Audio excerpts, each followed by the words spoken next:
Денеска во Делчево се одржа 13-тата седница на Советот за развој на Источнопланскиот регион, на која градоначалниците од општините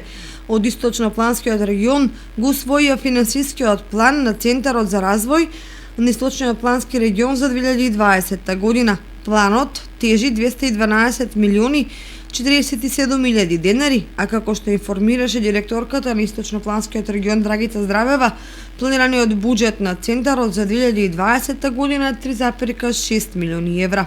Па обично ние секогаш работиме оптимистичката варијанта на финансискиот план, се со цел да не се доведеме во ситуација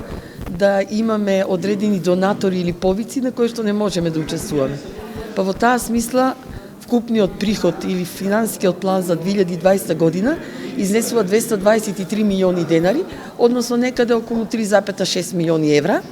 од кои што 183 милиони денари се капитални инвестиции, планирани проекти за 11 општини од Источниот плански регион, што представува некаде 82% од вкупниот буџет на финансискиот план за 2020 година. Останатиот дел од 39 милиони денари се средства кои што се пренесени од сметката и подсметките на проекти од 2019 година. Тоа се некаде околу 30 милиони денари и 10 милиони денари се средства за тековно работење на Центарот. На седницата на Советот на Источнопланскиот регион меѓу останатите точки беа донесени одлуки за преостапување на изградените објекти во Берово, Делчево, Чешиново, Блешево, Пехчево и Виница.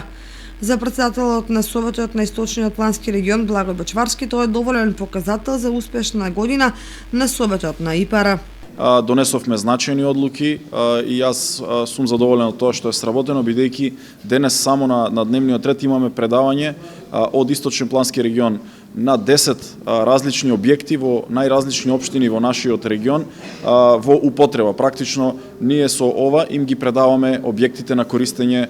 како регион на самите општини. Тоа значи дека ако имаме 10 вакви проекти кои што сега ги предаваме, тоа значи дека е сработено. Доста, јас сум задоволен од тоа што го гледам и од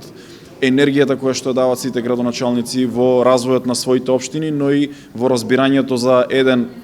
со друг во делот на Источниот плански регион,